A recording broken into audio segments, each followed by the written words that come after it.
This morning we will discuss Srimad Bhagavatam, first canto, text 15, the Pandavas retire timely, text 42. Om Namo Bhagavate Vasudevaya. Om Namo Bhagavate Vasudevaya. Om Namo Bhagavate Vasudevaya. Narayanam Namaskrityam Naram Cheva Narottanam Devim Saraswatim Vyasam Tato Jyamudiyayat Nastvesya Bhatresu Nityam Bharata Sevya Bharvatu Tamastoke Bhakti Bhavati Naistike. So I read the Sanskrit. Tritve Hutva Shapan Shatvam Tashakatve Chuhon Mani Sarvanatmam ye ajuhavit pramani atmanan afyaye. The word-for-word translation.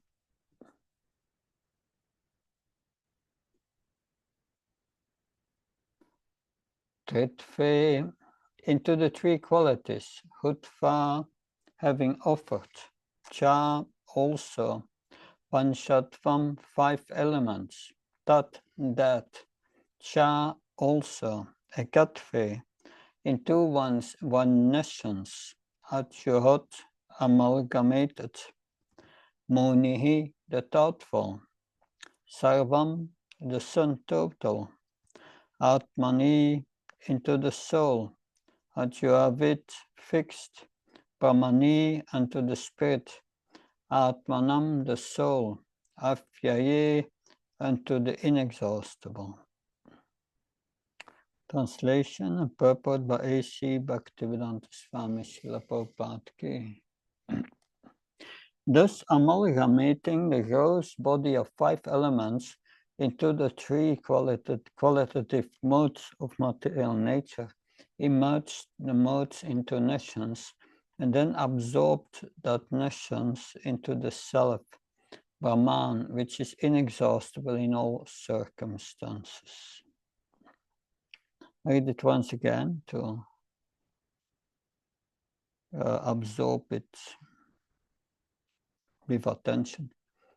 Thus amalgamating the gross body of 5 elements into the 3 qualitative modes of material nature, emerged the modes into one essence, and then absorbed that essence into the self Brahman, which is inexhaustible in all circumstances.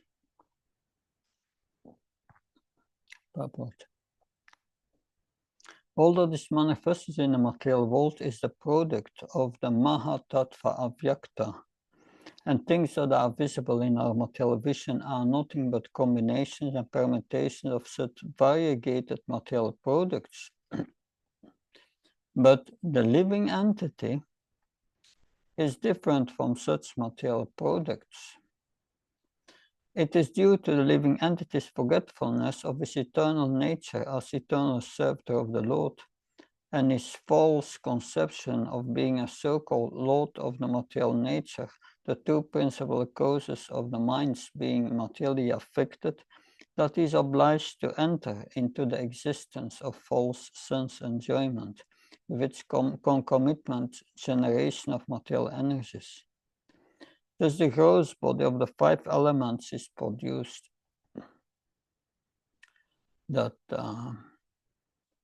Maharaj Yudhishthira reversed action and merged the 5 elements of the body into the 3 modes of material nature. The qualitative distinction of the body as being good, bad, or mediocre is extinguished, and again the qualitative manifestations become merged into the material energy, which is produced from a false sense of the pure living being. When one is thus inclined to become an associate of the Supreme Lord, the Supreme Personality of Godhead, In one of the innumerable planets of the spiritual sky, especially in Goloka Vrindavan, one has to think always that he is different from the material energy and has nothing to do with it. And he has to realize himself as pure spirit. As pure spirit, Brahman, equally, qualitatively equal with the Supreme Brahman, Parameshwar. Maharaj Yudhishthira, after distributing his kingdom to Parikshit and Vraja, did not think himself emperor of the world or head of the Kuru dynasty. This sense of freedom of material relationships, as well as freedom from the material engagement of the gross and subtle encirclements, makes one free to act as a servitor of the Lord, even though one is in the material world. This stage is called the Jivan Mukta stage, or the liberated stage, even while remaining in the material world. That is the process of ending material existence. One must not only think that he is Brahman, but must act like Brahman. One who only thinks himself Brahman is an impersonalist, and one who acts like Brahman is the pure devotee. I read the verse once again. Thus amalgamating the gross body of 5 elements into the 3 qualitative modes of material nature, he merged the modes into a nescience and then absorbed that nescience into the self, Brahman, which is inexhaustible in all circumstances. That Omajnana Tirandasya Jnanjana Snaka Shakshvan Militam Yena Tasmai Shigave Namah Chitchetayam Anobistam Stapitam Yena Bhutale Svamrupakadamyam Dadati Svapadantikam Vandeham Shiyo Shiyuda Padakamanam Shiyom Vaishnavam Shah Shirupam Jagajatam Sagana Ragnatam Vitam Tam Sajivam Sadvaitam Savalutam Parjana Saitam Sri Krishna Chaitanya Devam Shri Radha Krishna Padan Sagalita Shivashakam Vitam Shah Hare Krishna Karuna Sinudina Bandhu Jatpate Gopesha Gopka Kanta Radha Kanta Namastate Tapta Kanchana Gaurangi Randi Vrindavaneshwari Vishabhani Siddhadevi Panamama Haripriya Pancha Kalptrabhasha Kripasnavesha Patnam Pavanabhyo Vaishnavyo Namo Namo Jaya Shri Krishna Chaitanya Prabhu Nityananda Shri Advaita Gadadhar Shivasad Gaura Bhaktavinda Hare Krishna Krishna Krishna Hare Hare Hare Ram Ram Ram Hare Hare Namo Vishnu Padaya Krishna Prastaya Bhutale Srimate Bhaktivedanta Swamiti Namani Namaste Saraswati Devi Gauravani Pacharani Nirvishesha Sunyavadi Paskachai Desatani Srila Prabhupada Ki. So this verse, it's described Yudhishthira Maharaj gave up all his attachment to this world and retracted himself from any connection with the material elements, with material modes. That so what is described here is not a physical activity. That we have in the Bhagavad Gita. The Bhagavad Gita, chapter 4, text 23. That there it is described what Maharaj Yudhishthira is doing. Gata sangasya muktasya jnana vastita shetasa shakhya sa sarata karma samarham praviliyate. The work of a man who is unattached to the modes of material nature and who is fully situated in transcendental knowledge merges entirely into transcendence. That so Prabhupada writes that if one becomes Krishna conscious, one becomes free from the duality from the world and is free from the contamination of material modes. So that's, if one becomes attached to Krishna, absorbed in Krishna, one becomes detached from this world and gives up all these connections. Why do we take birth again? It's because at the time of death, we are absorbed, we are thinking we are the body. And we have so material desires and frustrations that are not fulfilled. We are going to lose the body. It is very distressful. Therefore, because we have still this desire to be the body, to be human, to be a man or whatever, we take birth again. That when I was with, this is 96, I was with Bhakti Charamaj in Switzerland. And we were in a little temple in the Italian-speaking part of Switzerland, in the mountains. And we had also a restaurant there. It's not there anymore today, but we were there. We have morning program, we have seminars with Guru Maharaj. And Vishveshwar Prabhu was with us. Vishveshwar Prabhu, his health was really bad. And at that time of that, already the possibility that he would leave his body was there. And I was personally there when he instructed Vishveshwar. He said, when you feel the time is coming to leave the body, you should think I'm not this body. I have nothing to do with it. That was a very strong instruction. You may even not be Krishna conscious, but you can think I have nothing to do with it.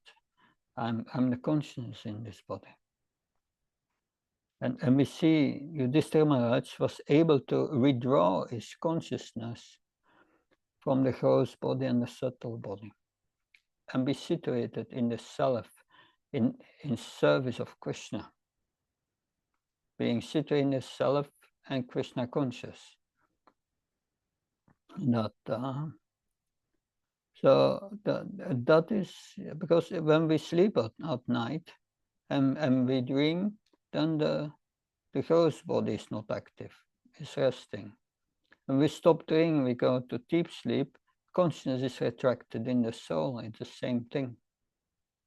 But still, we are still connected because of our material desires. We wake up again in the body. we can't leave the attachment to the body. We come back. So yes, the Jivan Mukta, the liberated soul, is giving up all attachment to the body. But our attachment is so strong. Yeah.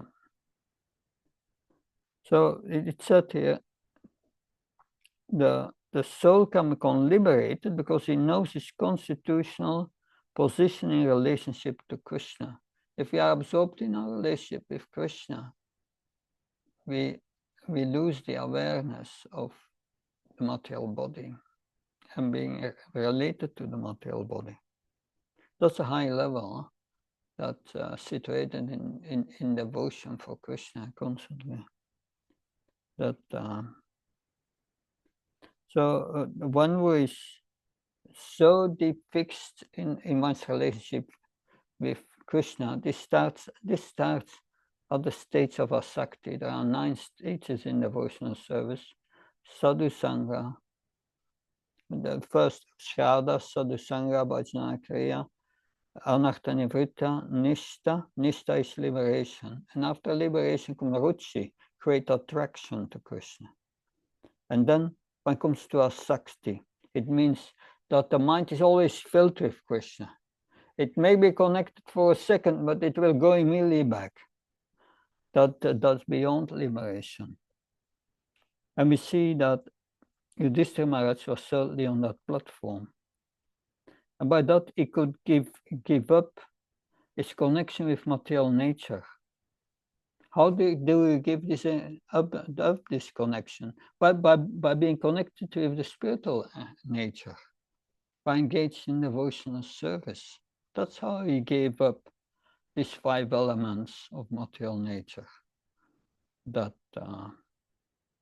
and yes, if one leaves one's body in full Krishna consciousness, then the body goes back to material nature, the subtle body also finished, and we are free.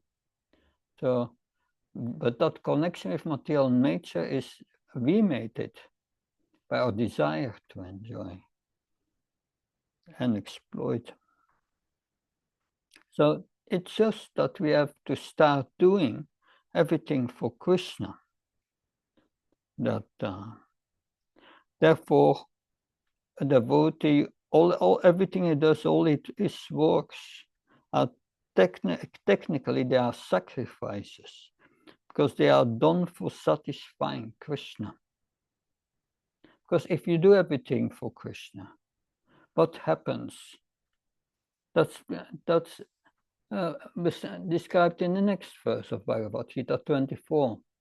Panarpanam brahmahavir brahmachna brahmanautam brahmaivatena gatyavyam brahmakama samadhina. A person who is fully absorbed in Krishna consciousness is sure to attain the spiritual kingdom because of his full contribution in spiritual activities, in which the consummation is absolute, that which is offered of the same spiritual nature. So that's the principle of Krishna consciousness. That it describes the process, how we can get out of the material atmosphere. And that is Krishna consciousness. The process is generally known as jhaya, sacrifice. So it's simply doing things for the satisfaction of Krishna. That so by that the material veil can be removed, and that forever by Krishna consciousness. Just offering everything for the sake for Krishna. That and everything what we offer becomes also spiritual. That so the absolute truth covered by Maya, that's matter. That if we become Krishna conscious, we become liberated and become free from the gross and subtle body. We get our spiritual body. Then matter does not exist for us. You walk through it. It doesn't make sense. That because we are gaining our spiritual quality, which is much more subtle than all these gross material elements. Gross and subtle material elements is much more subtle. That and one becomes one in absolute, the supreme Brahman. One means one in quality and one in purpose. We are connected through devotional service. And that is the method of Krishna consciousness, which and that's clearly explained in Bhagavad Gita. Bhagavad Gita says also, darkness is ignorance. That if the Son of Krishna consciousness comes up, then the conception that there is something else as the spirit soul goes away. We are Krishna's eternal servant, but now we think we are something else. That's the problem. We have false ego. That we want, but why do we have false ego? Because we want false ego. It's like a man embracing a tree and say, "Let me go, let me go." And he holds, he says, "Let me go," but he holds himself to the tree. He has to let it go. Give up this material attachment. And that's a gradual process. To give up this attachment, we need a very powerful spiritual process. And that's devotional service. That is devotional service. How do we give up this attachment? 421 Bhagavad Gita. Nirasya chatachita tyaktva sarva pariha sairam kevalam karma kurvam napnoti kilbisham. Such a man of understanding acts with mind intelligent, perfectly controlled, give up all sense of proprietorship over his possessions, and acts only for the bare necessities of life. Thus, working is not affected by sinful reactions. The acting in Krishna consciousness means understanding everything belongs to Krishna, and therefore we must use it in Krishna's service. That is important. So therefore, a Krishna conscious person does not want anything for himself. That when Lord Nrsimhadev asked Prahlad Maharaj, ask me a benediction. Prahlad Maharaj said, I don't want any material benedictions. I'm born in a family of demons, and demons, they all have material desires, and I've seen the futility of these material desires. I don't want it. You are my eternal master. I'm your eternal servant, and I want and I just want to engage in that relationship, that loving relationship. I feel completely satisfied by it. Nothing I need. It's ecstatic. That I don't need anything. But Prahlad Maharaj, he was concerned with others. He said, please give my father liberation. And he said, if you want to give me something, please. Wie wil je een bericht sturen? Bless me that I can continue serving my spiritual master with unflinching faith. That was his desire. And that we should also desire. Because if we follow the instructions of the spiritual master, if we are empowered by the spiritual master, we can practice this and come to that point as Yudhishthira Maharaj here is giving up his attachment to the body.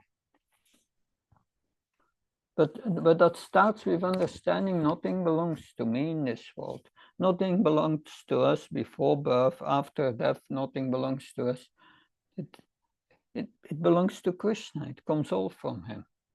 Therefore, we use it in his service without attachment, without asking anything of the results for us, not expecting results, good or bad.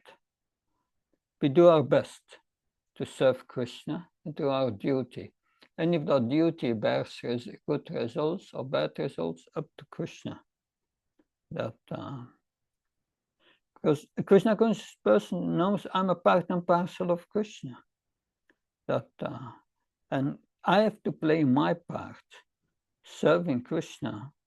My life should be a sacrifice of love for Krishna. That he understands, yes, that my devotional service is empowered by Krishna. I'm not doing the activity. The activity is done to me by Krishna.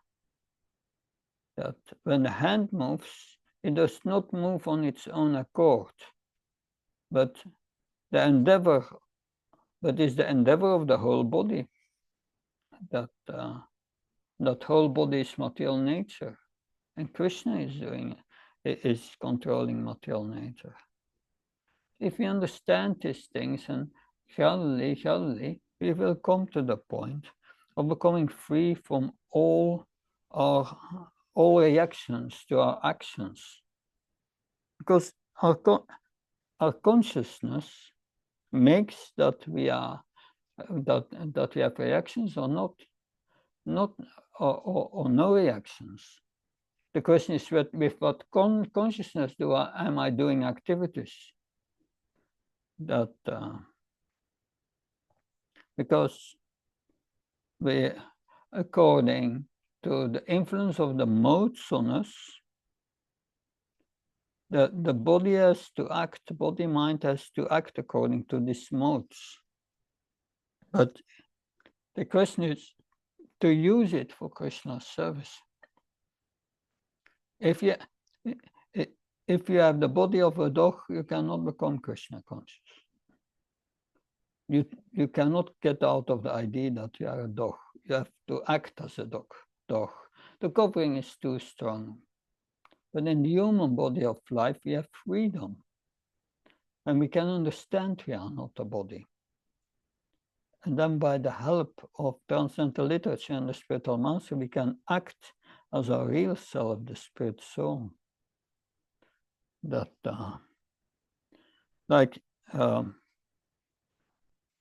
everything what happens is ordained by Krishna in this world. In the 14th chapter, that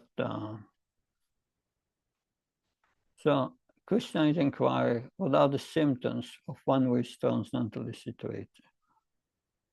And Krishna says, Prakasham sana pravritim samohan eva sapandava nadvesti sampavritani navritanana kankshati.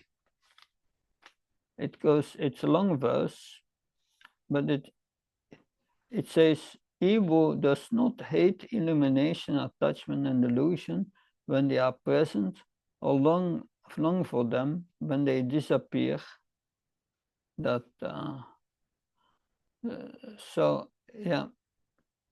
one who is unwavering and undisturbed to all these reactions of material qualities, remain neutral and transcendental, knowing that the modes alone are active. So the body must act according to the modes, but we are knowing we are not doing that. We are not a hunger in our body. That's created by material nature.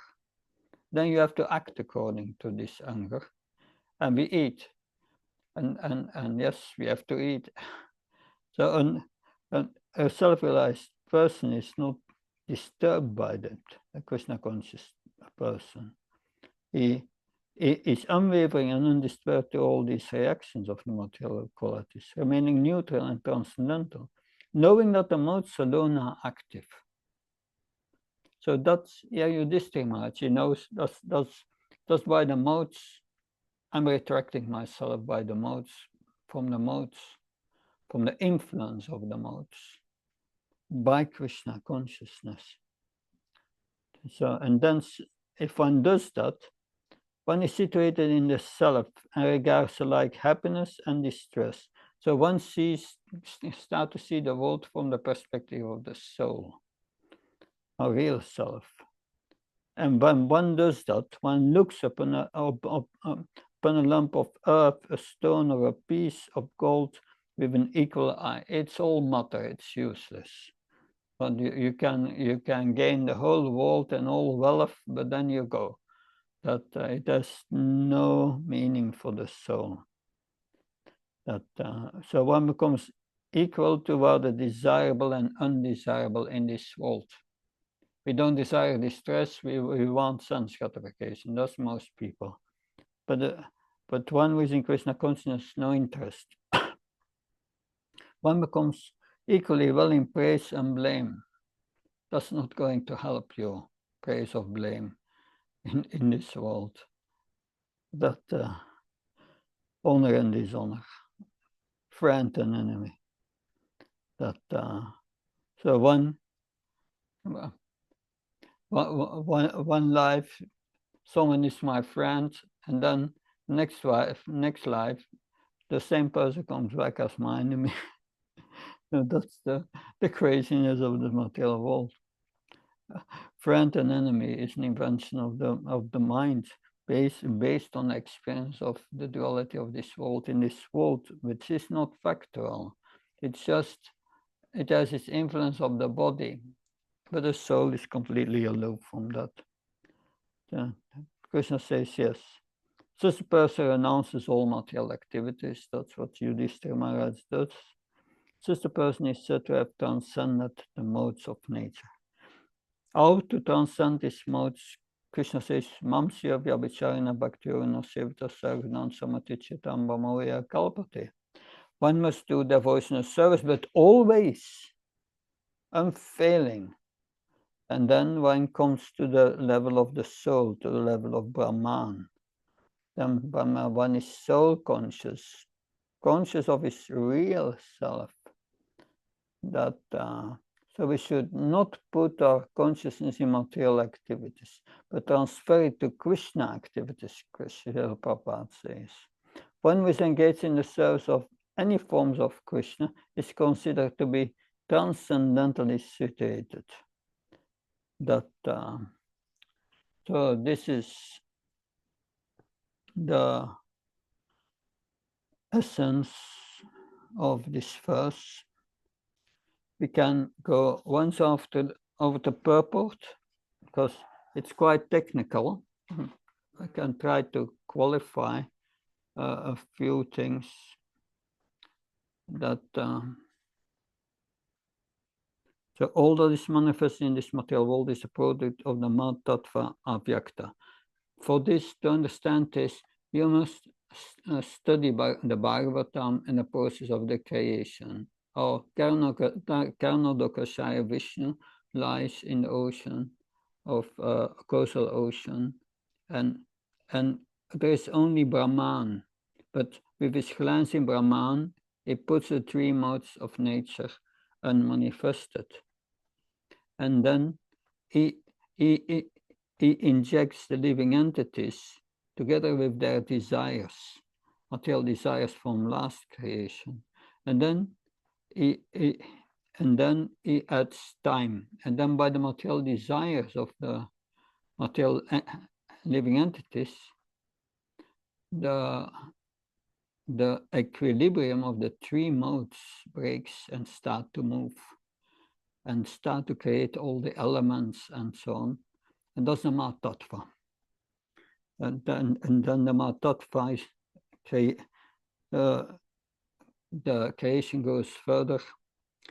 It's explained in the Bhagavatam that so everything what is visible in this world is a combination of all these combinations of material products, that earth, air, ether, fire, water, mind, intelligence, false ego. But the living entity is different from such material products. It is due to the living entity's forgetfulness of his eternal nature as a servitor of the Lord, and his false conception of being a so-called Lord of the material nature, the two principal causes of the mind's being materially affected, is obliged to enter into the existence of false and sense enjoyment with its concomitant generation of material energies. So here two causes are described, which we have to rectify. So we are forgotten who we are.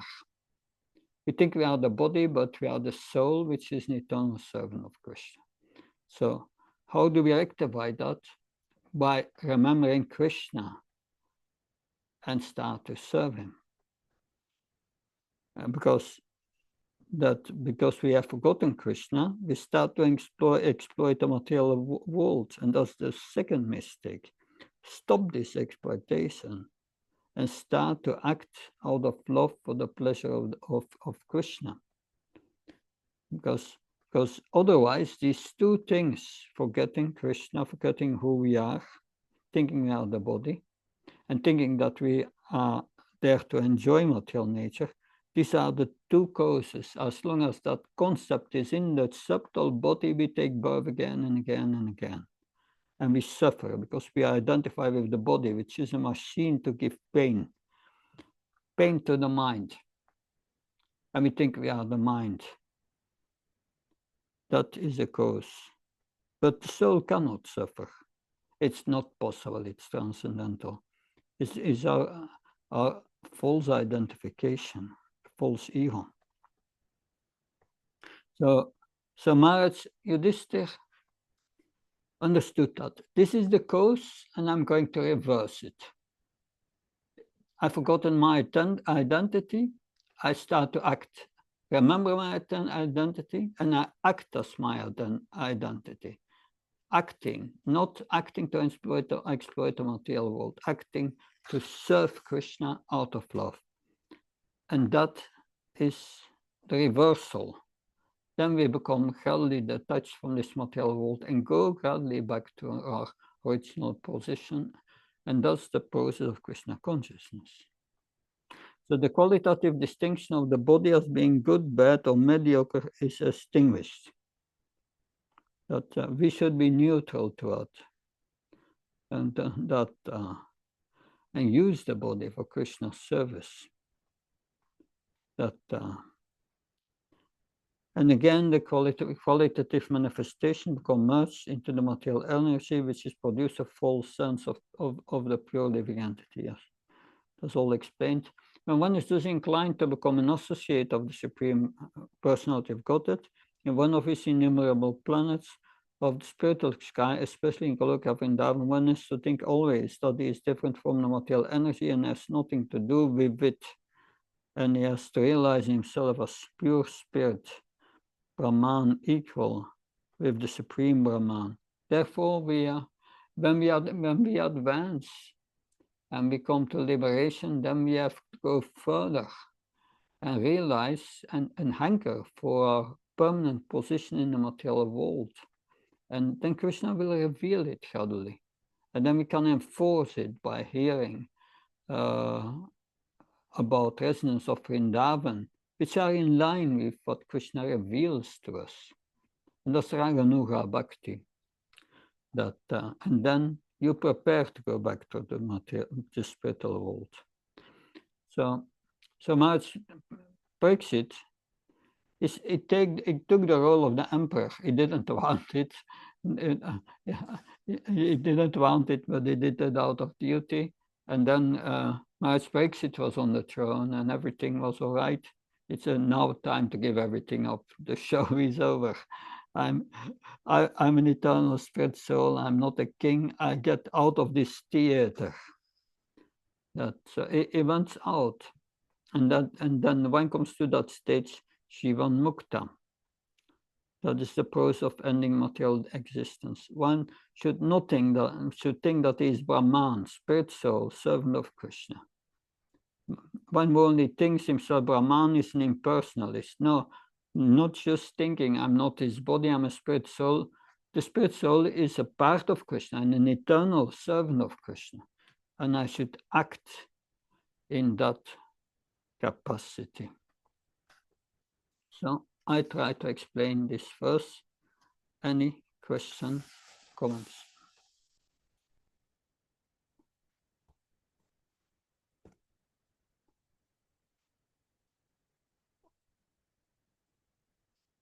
Everything is clear.